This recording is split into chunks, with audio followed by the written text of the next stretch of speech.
أعوذ بالله من الشيطان الرجيم. بسم الله الرحمن الرحيم. يكاد البرق يخطف أبصارهم كلما أضاء لهم مشوا فيه وإذا أظلم عليهم قاموا ولو شاء الله لذهب بسمعهم وأبصارهم إن الله على كل شيء قدير۔ السلام علیکم ورحمۃ اللہ وبرکاتہ۔ سورۃ البقرہ آیت نمبر 20 کی تطبیق۔ یکادو کا الف مدہ، دل برق دال کے پیش کو ہم نے لام ساکن سے ملانا ہے اور دھیان رکھیں لام ساکن ہلے نہیں۔ برقو، اب را ساکن کا بھی دھیان رکھیں، برقو ایسے را کو نہیں ہلانا۔ یخطفو، خا اور طا موٹے حروف میں سے ہے اور یا اور فا جو ہے باریک۔ یخطفو ابصارہم، با کے اوپر قلقلہ، صا الف مدہ یعنی مد اصلی، را جو ہے پر ہے، ٹھیک ہے، موٹی ہوگی زبر کے ساتھ، اور ہم میم ساکنے پر زیادہ نہیں رکنا۔ ابصارہم کلما، کل لام تشدید تھوڑا سا ٹائم دینا ہے۔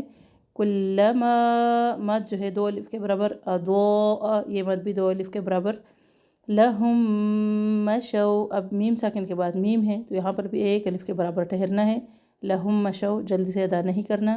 لہم مشو واولین، فیہ یا مدہ، وَإِذَا یہاں پر بھی بڑی مد ہے اور بڑی مد 2 الف کے برابر ہے۔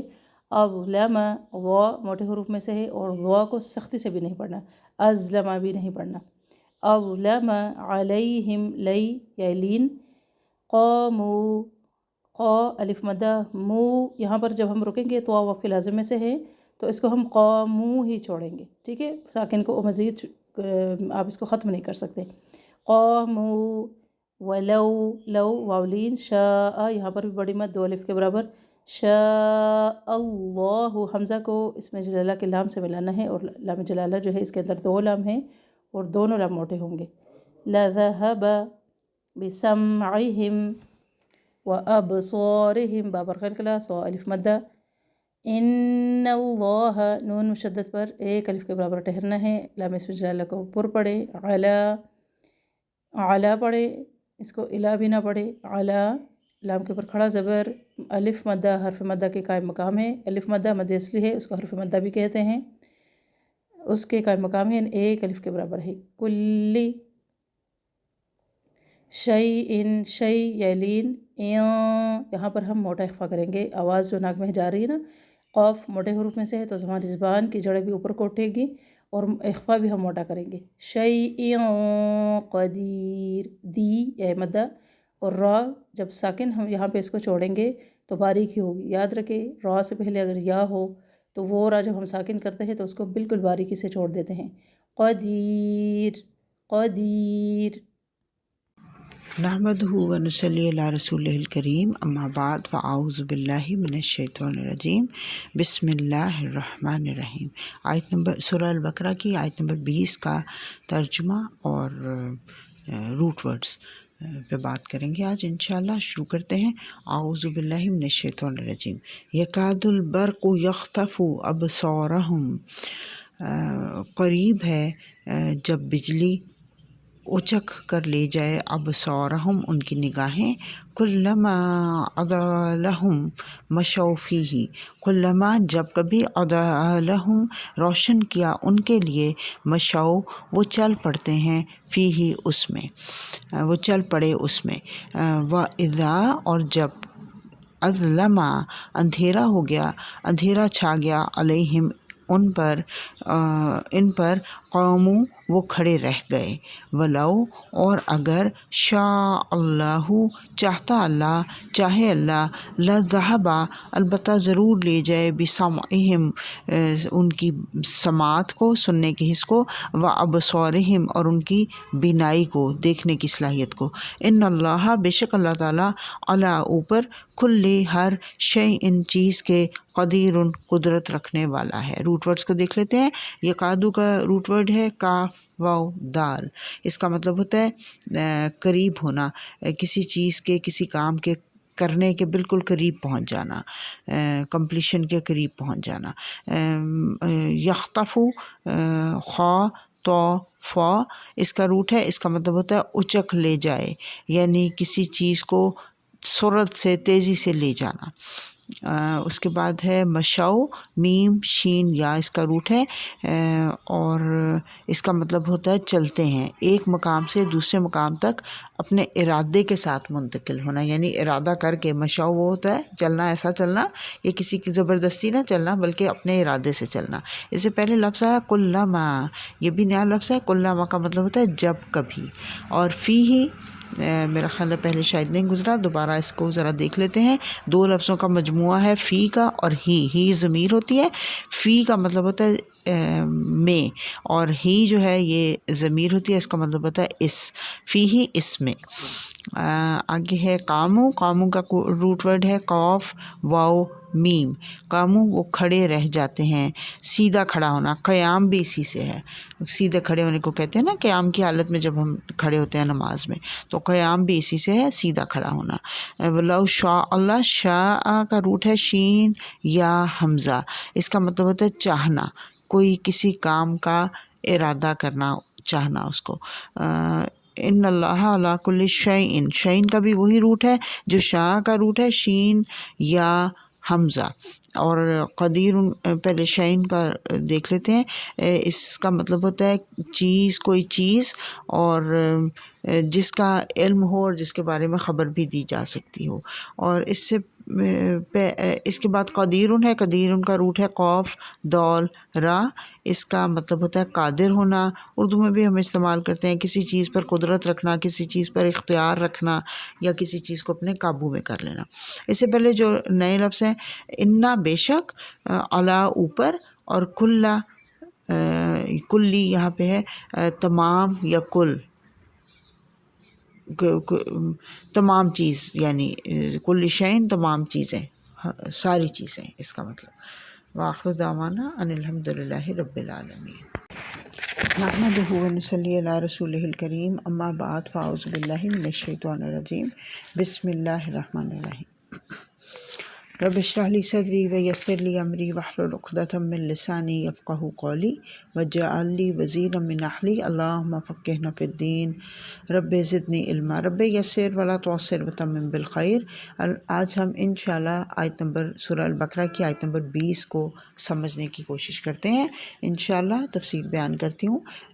اللہ تعالیٰ فرماتا ہے اس میں کہ یکاد البرق یخطف ابصارہم، اللہ فرما رہا ہے کہ ان کی قریب ہے کہ بجلی ان کی نگاہوں کو اچک کر لے جائے۔ یہ بات ہو رہی ہے عملی منافقین کی، پیچھے بھی ہم نے پڑھا، اس سے پہلے جو پکے منافقین ہیں ان کی بات پہلے گزر چکی، لیکن اب یہاں پہ عملی منافقین ہی کی بات چل رہی ہے۔ اللہ تعالیٰ اس آیت میں بھی کہہ رہا ہے کہ عملی منافقین اندھیری رات میں سفر کر رہا تھا کہ زوردار بارش شروع ہو گئی۔ مثال دے کے بات سمجھا رہا ہے اللہ تعالیٰ کہ سفر کر رہا تھا اندھیری رات میں کہ زوردار بارش ہو گئی، اس بارش میں اندھیرے بھی تھے، بجلی بھی تھی، کڑک بھی تھی۔ اب بتایا جا رہا ہے کہ قریب ہے کہ بجلی گرے اور اس سفر کرتے شخص کی بصارت چھین لے، وہ دیکھنے کی صلاحیت سے محروم ہو جائے۔ جب کبھی بجلی کی روشنی چمکتی، اس کی تھوڑا سا راستہ اس کو کلیئر ہوتا، وہ شخص چل پڑتا، اور جب اندھیرے کی وجہ سے کچھ اس کو نظر نہیں آتا تو وہ ایک دم سے رک جاتا ہے۔ اللہ فرماتا ہے اللہ چاہتا تو ان کی سماعت اور ان کی بصارت بالکل سلب کر لیتا، کیونکہ اللہ ہر چیز پر پورا اختیار رکھتا ہے۔ منافق کا طرز عمل بتایا جا رہا ہے۔ کیا ہوتا ہے منافق کا طرز عمل؟ کہ جیسے بارش میں سفر کرنے والا شخص کانوں میں انگلیاں ڈال کر بجلی گرنے سے اپنے آپ کو بچانے کی کوشش کرتا ہے، کیا وہ اس سے بچ سکتا ہے؟ آنکھیں بند کر کے وہ بجلی کی چکا چوند سے بچنے کی کوشش کرتا ہے، کیا وہ اس سے بچ سکتا ہے؟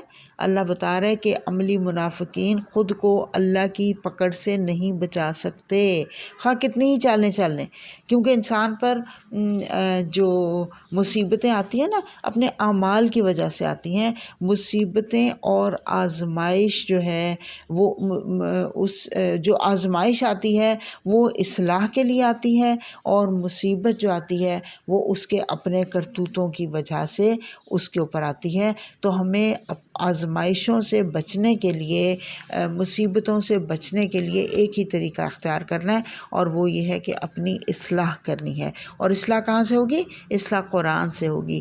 اللہ فرما رہا ہے یہاں پہ، بتا رہے ہیں یہاں پہ، اس کو ذرا الفاظ کو دیکھتے ہیں دوبارہ، کہ جب کبھی بجلی روشن کر دیتی ہے تو وہ چل پڑتا ہے۔ اضاء سے مراد ہے روشنی پھیل جائے ہر طرف۔ تو روشنی پھیلنے سے مراد یہ ہے کہ جب کبھی سازگار حالات ہوتے ہیں، جب کبھی فائدے نظر آتے ہیں، مسلمانوں کا ساتھ دینے میں مال غنیمت کی امید ہوتی ہے، تو اس وقت وہ فوراً مسلمانوں کے ساتھ ساتھ چلنے لگ جاتے ہیں اور شو یہ کرتے ہیں کہ ہم آپ کے ساتھ ہیں۔ لیکن ازلمہ، جب اندھیرا چھا جاتا ہے، ازلمہ سے مراد ہے مشکلات ہو جاتی ہیں، جو مشکل حکم آ جاتے ہیں، مثلاً جہاد کا حکم آ گیا، مثلاً ان کو کہا گیا جنگ کرنے کا حکم، آ گیا، اور انفاق فی سبیل اللہ کا حکم آ گیا۔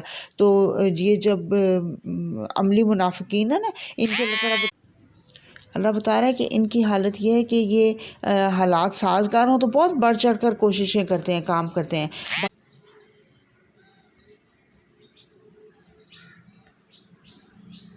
باتیں بناتے ہیں یہ کہ ہم تمہارے ساتھ ہیں، اور لیکن جیسے ہی کوئی سخت حکم آ جاتا ہے تو اس وقت یہ کیا کرتے ہیں؟ اس وقت یہ اپنی آنکھیں بند کر لیتے ہیں، اپنے کان بند کر لیتے ہیں، اور اس وقت یہ جان بچانے کی فکر کرتے ہیں۔ مثلاً جیسے جہاد کا حکم آیا، روم سے جنگ کرنے کا آیا نا حکم، تو ان لوگوں نے کہا کہ ایک دم سے ٹھٹک کر رک گئے۔ انہوں نے کہا ہائے، روم کے ساتھ کیسے جنگ کریں گے؟ اتنی دور کا سفر ہے، اتنا اسلحہ ہمارے پاس تو ہے ہی نہیں، ہماری تو تعداد بھی تھوڑی ہے، ہمیں ان سے جنگ نہیں کرنی چاہیے، یہ جنگ کرنا تو خودکشی ہے۔ مشرکین مکہ سے جہاد کا حکم آیا تو انہوں نے کہا کہ نہیں، وہ دیکھو ان کے تو ساتھ تم رہتے رہو، تمہارے بھائی بندھ ہیں، تمہارے کزنس، تمہارے چچا ماموں، ان لوگوں سے کیسے جنگ کرو گے؟ تو ہر ایک سے اپنی جان بچانے کے لیے، اپنا مال بچانے کے لیے، خندق کھودنے کا وقت آیا، اس وقت بھی ہیلے بہانے کر کے گھروں میں بیٹھ گئے۔ تو یہ ہیلے بہانے کرنے کے ماہر تھے عملی منافقین، اور ماہر ہیں، یہ کردار ابھی بھی موجود ہیں۔